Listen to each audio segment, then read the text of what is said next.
Mañana vamos a seguir con nuestro tema, pactos bíblicos, que son la base, como hemos dicho, de toda la estructura sobre la cual se levanta la escatología. Y hemos comenzado a ver la teología bíblica de lo que es el pacto davídico. En esta mañana vamos a tratar de ver un poco de teología sistemática, que son las consecuencias que se derivan de lo que dice la palabra de Dios acerca de este pacto. Y hablando de los pactos, siempre hacemos ese cuadro para tratar de retenerlo en la memoria. El pacto principal es el pacto que Dios hizo con Abraham, que está en Génesis capítulo 12, versículos 1 al 3.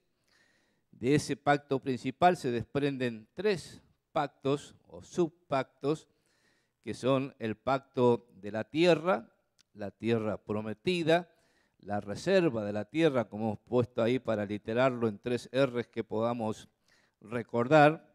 Dios ha prometido reservar una gran extensión de territorio allí en Medio Oriente para la nación de Israel y también para el rey que va a reinar sobre todo el mundo, pero tendrá su capital allí en Jerusalén.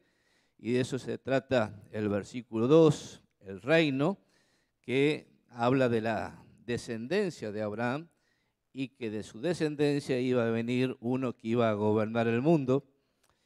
Y el tercer subpacto es el nuevo pacto, las promesas de bendición, de redención para Israel y también para toda la humanidad.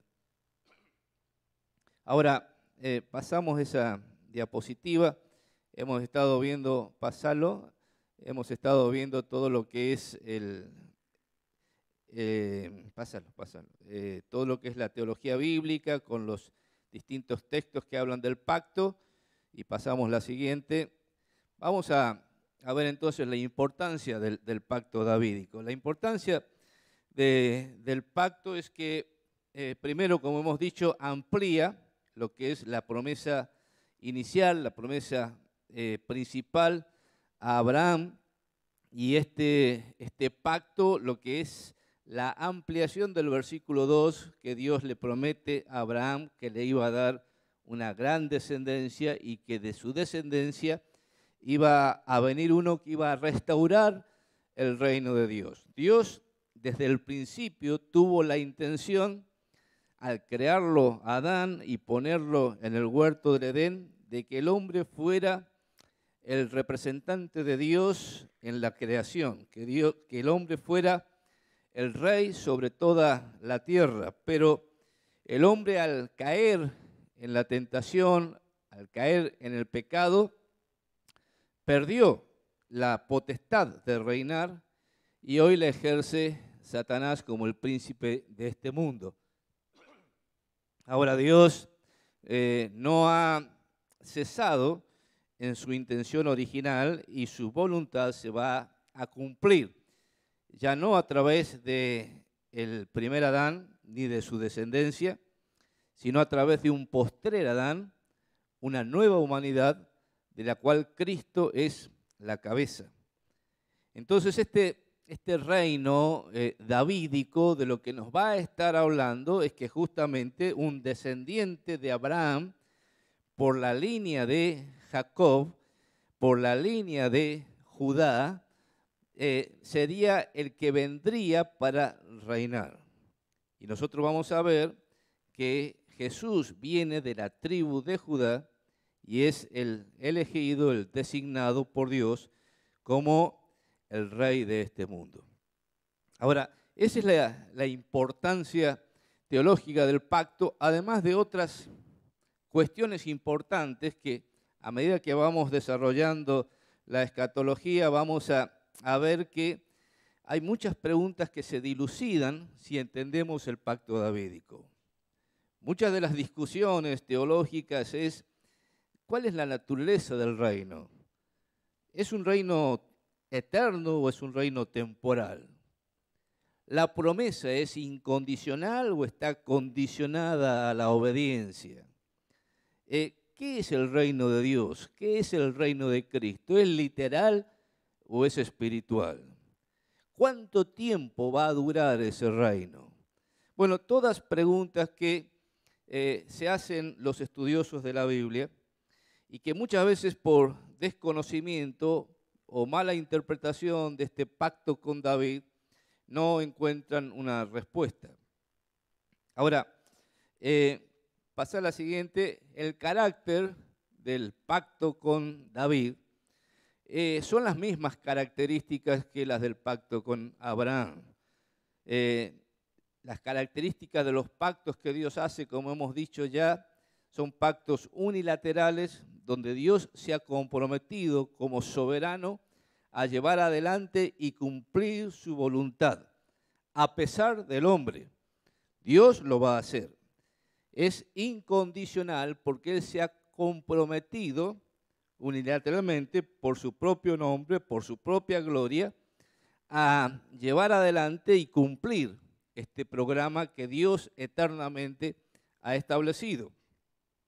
Segundo, decimos que son pactos literales. El pacto que Dios hace con David, si se interpreta correctamente, con una hermenéutica correcta, se debe interpretar con el método gramático histórico, es decir, y literal. Es decir, no podemos espiritualizar o alegorizar, como hacen algunos teólogos, diciendo que este pacto se cumple actualmente en la iglesia. Esto es alegorizar la palabra, es espiritualizar la palabra. Los pactos deben entenderse literalmente.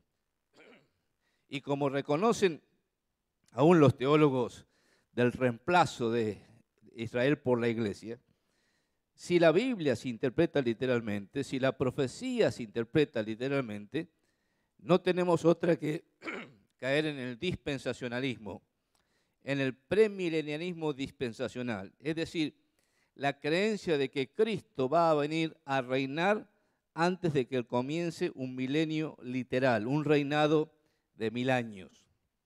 Entonces, el interpretar correctamente, aplicando el método gramático, histórico, literal, para interpretar la palabra de Dios, nos habla de un reino mileniario. Y finalmente, otra característica es que el pacto es eterno. Es eterno porque Dios lo ha elaborado desde la eternidad y hasta la eternidad.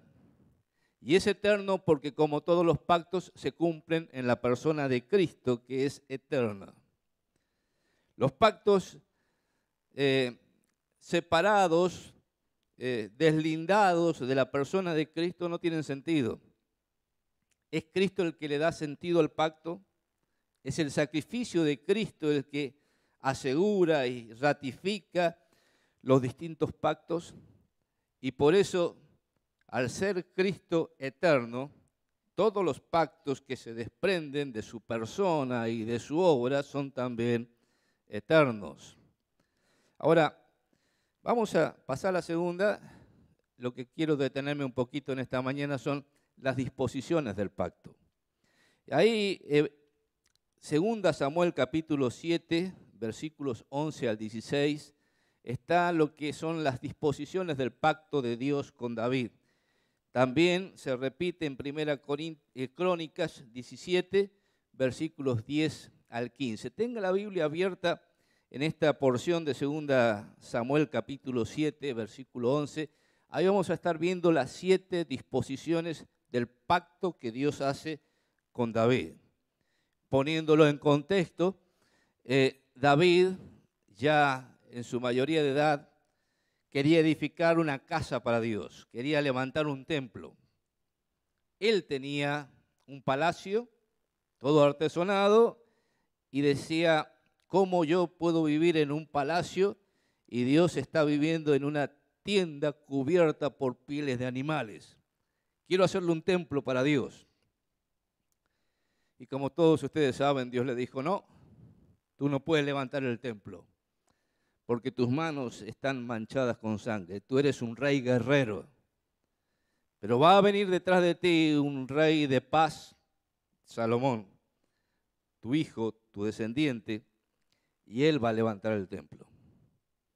Ahora, hay muchas cosas que a veces no conocemos de este pacto y quisiera que los refresquemos en esta mañana. Dice, primera disposición del pacto, Dios le promete a David una casa o dinastía eterna. Segunda Samuel, capítulo 7, versículo 11, al final dice, asimismo Jehová te hace saber que Él te hará casa. Mire qué importante que es esto. David quería hacer una casa para Dios. Y el profeta Natán le dice, David, estás equivocado en la perspectiva. Dios te va a hacer una casa para ti. Y esa casa será una descendencia. Y una descendencia que será eterna. Lo mismo se repite en 1 Crónicas 17:10.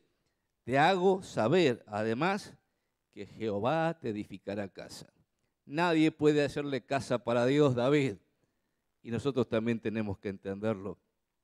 Dios no habita en una casa hecha de manos. Los cielos de los cielos no lo pueden contener. Dios se hace su propia casa. Dios es el propio templo. Y lo que hace Dios es dar instrucciones acerca de cómo nosotros podemos acercarnos a Él, a su presencia. En la antigüedad, en un templo, en un determinado lugar. Hoy el templo es el cuerpo de cada creyente y colectivamente la iglesia. Pero es Dios el que levanta la casa, es Dios el que hace el templo. Segunda disposición, Salomón sería establecido en el reino. Dice 2 Samuel 7:12, y cuando tus días sean cumplidos y duermas con tus padres, yo levantaré después de ti a uno de tu linaje, el cual procederá de tus entrañas, y afirmaré su reino. Esto es lo importante que Dios le está diciendo a David. David se podría haber desmoralizado, se podría haber frustrado, porque su deseo de levantarle casa para Dios iba a ser coartado. Y sin embargo Dios le da una promesa que le levanta la esperanza a David, diciéndole que de su descendencia, de sus entrañas, de un hijo de él, Dios iba a establecer, iba a afirmar su reino. Es decir, la promesa que Dios le estaba haciendo a David no se cercenaba con la muerte, sino que iba a seguir a través de su descendencia. Tercera disposición, Salomón edificaría el templo. Dice el versículo 13, él edificará casa a mi nombre y yo afirmaré para siempre el trono de su reino. Fíjese qué importante que es esto. Hay palabras que se destacan en esta profecía, en estas disposiciones del pacto, como son casa, descendencia, dinastía, como es trono. Y aquí cuando habla de trono no habla de un trono material donde se va a sentar literalmente el rey, sino que el trono es toda la esfera de la autoridad de un rey. Dios está hoy sentado en un trono, Cristo está sentado en un trono, y esto no habla de un trono material, habla de una esfera de influencia, de dominio, de autoridad, de gobierno. Eso es un trono. Y un reino es el ámbito sobre el cual el gobernante ejerce la autoridad. Para que haya un reino tiene que haber un gobernante, ese gobernante tiene que tener autoridad, trono, y tiene que tener un ámbito territorial, un reino. El reino de Dios está establecido en la tierra de esta manera, a través de un gobernante, a través de un trono sobre el cual se ejerce autoridad y un ámbito territorial sobre el cual se ejerce el dominio. Ahora, cuarta disposición, Salomón sería disciplinado por su desobediencia.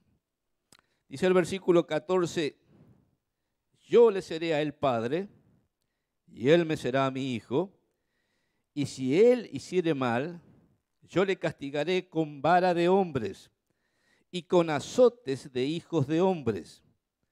Pero mi misericordia no se apartará de él, como la aparté de Saúl, al cual quité de delante de ti. Este es un texto controversial porque aquí algunos teólogos se basan para decir que el pacto era condicional. Tenía la condición de la obediencia. Si Salomón era desobediente, entonces Dios lo iba a castigar, lo iba a azotar con vara de hombres y le iba a quitar el reino. Por eso algunos teólogos dicen, cuando Israel fue a la cautividad, entonces el reino le fue quitado y ahora el reino ya no lo ejerce a través de Israel, sino a través de la iglesia. Ahí está la alegorización, ahí está la espiritualización. Israel perdió el reino porque estaba condicionado a la obediencia de sus reyes. Ahora nosotros decimos lo siguiente: el reino es incondicional porque su cumplimiento no depende del hombre, de la actuación o de la obra del hombre, sino de la obra de Dios y de la actuación de Dios y del poder de Dios y de la autoridad de Dios. Es incondicional porque Dios soberanamente se ha comprometido a establecerlo.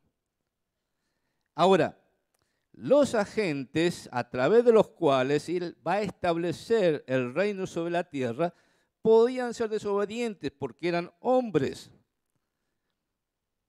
Entonces Dios lo que le está advirtiendo aquí a David y a Salomón es que al caer ellos en la desobediencia, y la principal desobediencia en la que cayó Israel fue la idolatría. Muchas veces pensamos en los pecados de Salomón, en los pecados de David. Fueron pecados graves, pero para Dios el pecado más grave era poner dioses ajenos en el corazón de los hombres. Y para Dios el pecado del rey, cabeza de un reino, es el pecado de toda la nación. Y personalmente creo que eso sigue siendo así. El pecado de los gobernantes, Dios lo adjudica a las naciones. Ahora, los gobernantes de Israel pecaron. Las tribus se dividieron a la muerte de Salomón. Las 10 tribus del norte cayeron en la idolatría. Y luego las tribus de Judá también. Y la mano, el azote de hombres con que Dios castigó a Israel fueron las naciones vecinas, los imperios vecinos. Esto también tenemos después mucho que ver porque lo desarrolla Daniel en su profecía. Los asirios llevaron cautivos a Israel, los babilonios llevaron cautivos a las tribus de Judá y de Benjamín. Y ellos perdieron el territorio y perdieron el reino. Pero Dios lo volvió a traer. Y cuando volvieron los profetas del post-exilio, confirmaron las promesas que Dios le había hecho a David y a Salomón en este pacto. Por lo tanto decimos, el pacto sigue vigente. Y el pacto espera su cumplimiento final en la persona de un rey descendiente de Salomón y de David.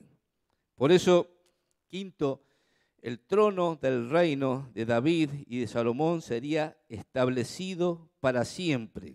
Versículo 16, 2 Samuel 7:16. Y será afirmada tu casa y tu reino para siempre delante de tu rostro. Y tu trono será estable eternamente. Fíjese aquí, otra vez la palabra trono. Tu trono será estable eternamente. Dios se ha comprometido a esto y Dios lo hará. Esa esfera de autoridad, de gobierno que Dios le está prometiendo a David, el mismo Dios le dice, será establecido eternamente. Nadie, nada ni nadie te lo va a quitar. Sexto, el Mesías procedería de la simiente de David.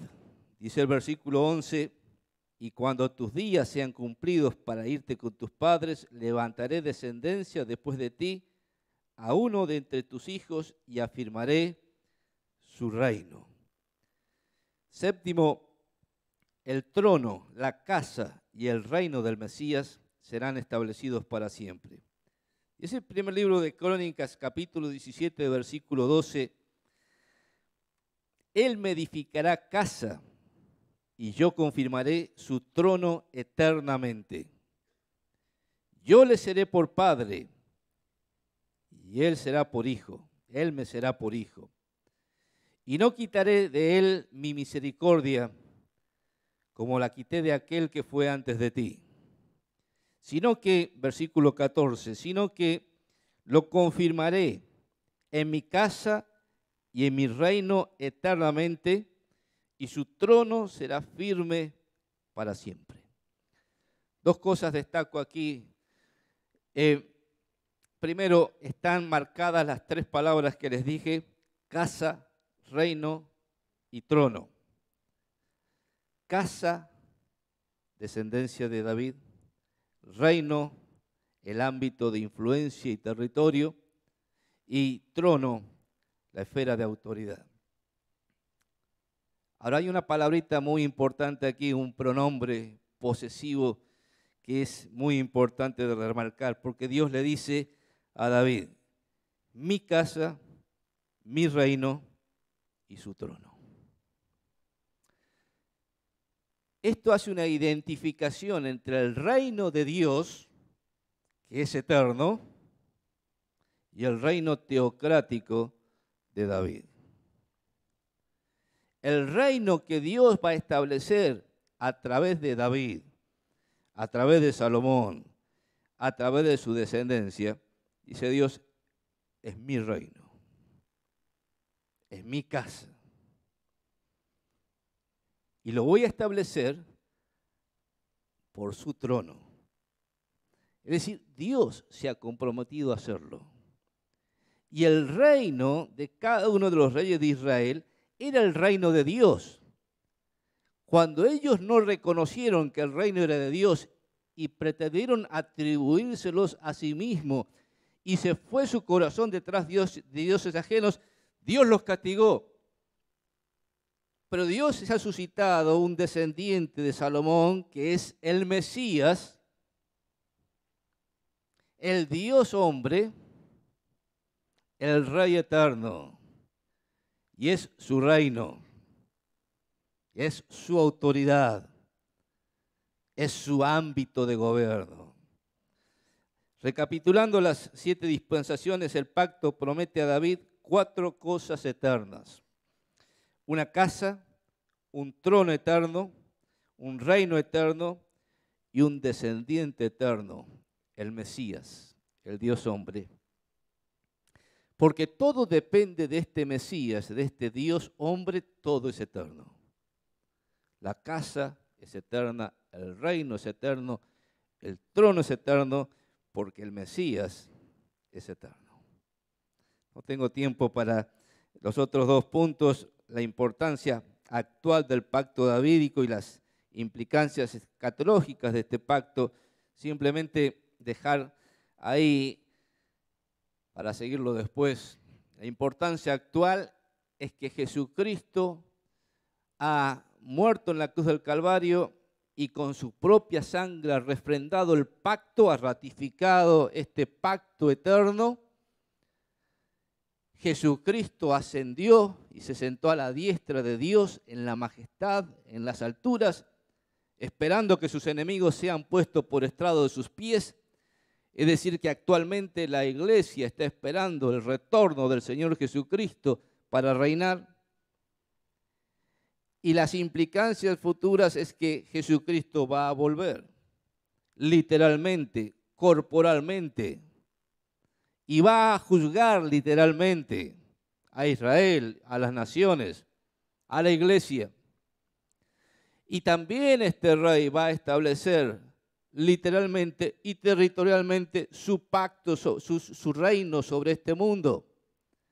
Y ese reino, que es milenario, Al final Jesucristo lo entregará al Dios y Padre para que Dios sea el todo en todos y será un reino eterno. Y esa es la esperanza que tenemos. Y la base de esta esperanza es ese pacto que Dios hizo con David. Que a Dios sea la gloria y también gracias a Dios porque podemos entenderlo, porque podemos creerlo y porque podemos esperarlo. Oramos de dos en dos y luego terminamos con una palabra de oración.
Buen día.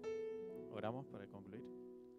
Gracias, Padre, por esta mañana, porque un grupo de tus hijos, de tus redimidos, pudo hacer memoria de tu Hijo Jesús a través del pan y de la copa. Y gracias también por tu palabra que nos ayuda a comprender un poquito más cada día, acercarnos más a ti. Bendice esta iglesia aquí reunida, bendice a los chicos allá en el campamento también.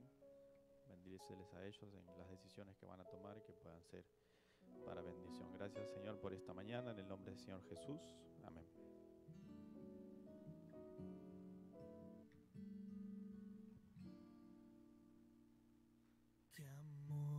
mis pecados decide olvidar, lanzados al mar no los quiere contar.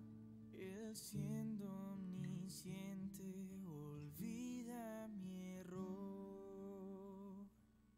Mis faltas son muchas, su gracia es mayor.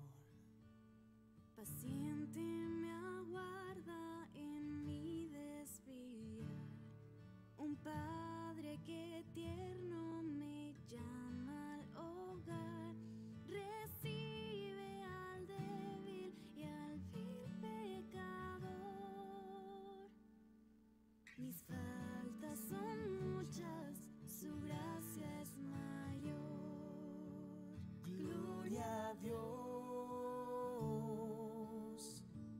Su gracia es mayor,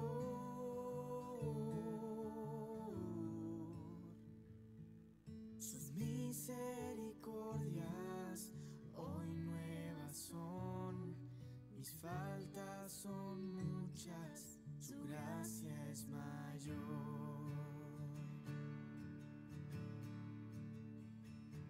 Qué grandes riquezas Él nos otorgó. Su sangre fue el pago, su vida entregó, pagó esa deuda y la canceló. Mis faltas son muchas, su gracia es mayor. Gloria a Dios. Su gracia es mayor,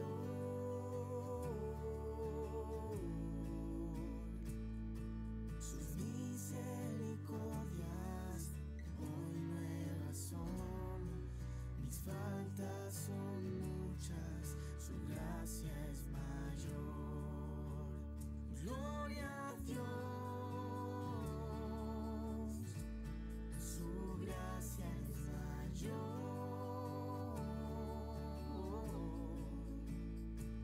Sus misericordias hoy nuevas son, mis faltas son muchas, su gracia es mayor. Mis faltas son muchas, su gracia es mayor. Mis faltas son muchas, su gracia es mayor.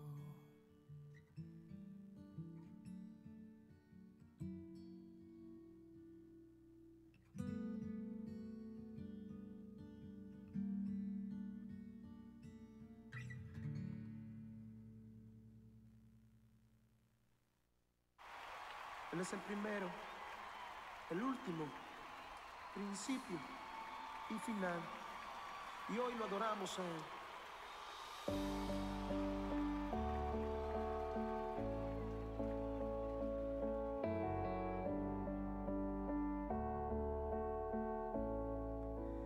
Eres el único,